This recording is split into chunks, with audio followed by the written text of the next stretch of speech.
Imagine no one ever asking you, what is your dream? Imagine no one believing in you or telling you, you matter.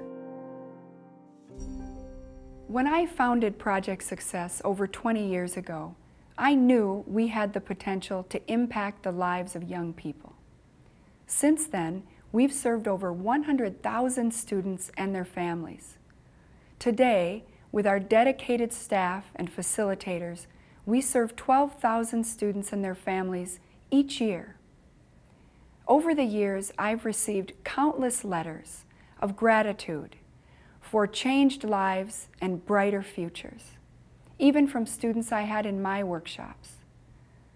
This is Christina's story.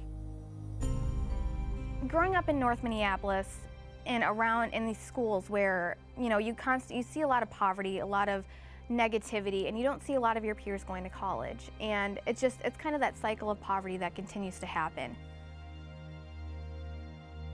I had a teacher tell me to my face that he would be surprised if I ever made it to college. And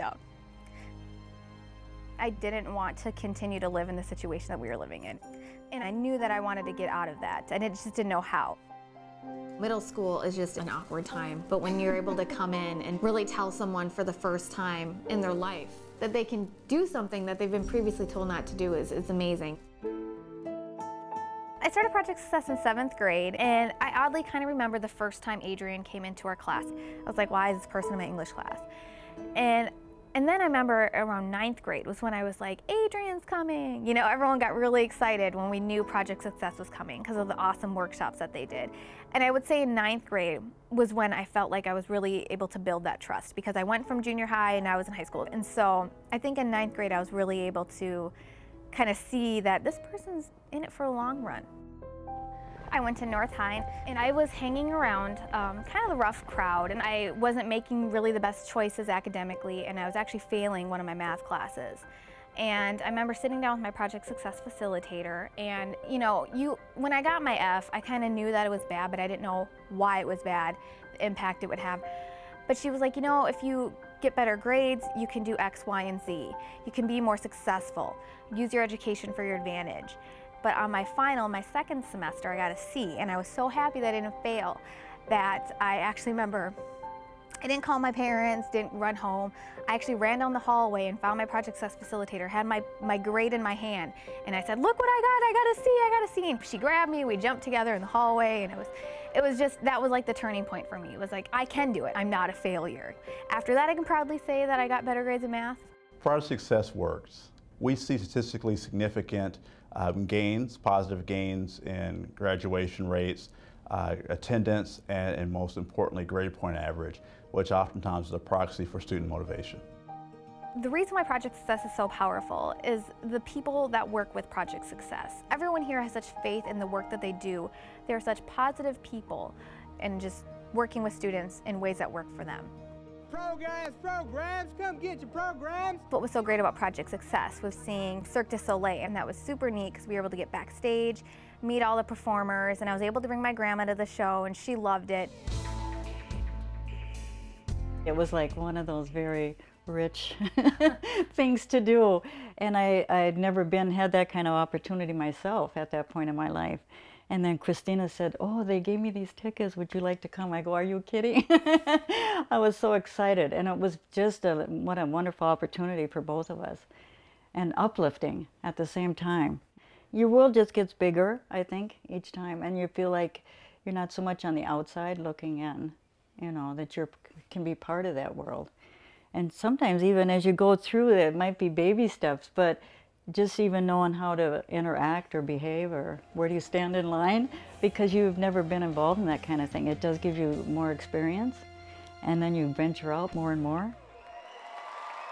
The part that I'm really excited about is the access to world-class productions.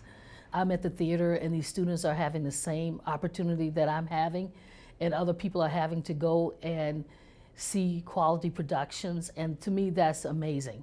It's an opportunity that many families can't afford, and Project Success works with organizations and theaters to be able to give kids that level of access. It's something that I think they'll remember forever. Once Project Success got involved with Christina, you could see things change. Her dreams got bigger, and she set a personal goal on the softball team to make all city. Sometimes it's harder for the inner city school kids, but she set that as a goal and she achieved that in her senior year. And then you could just see her start to blossom. Project Success told her, you can succeed, you can do this. And it just started turning things around for her.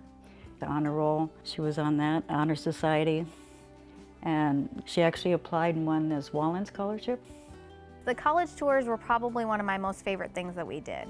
It was such an eye-opening experience to be around other students who were interested in going to college, to be around Project Success facilitators who were excited to get you there, and to be able to tour the colleges and see that this is really attainable for us.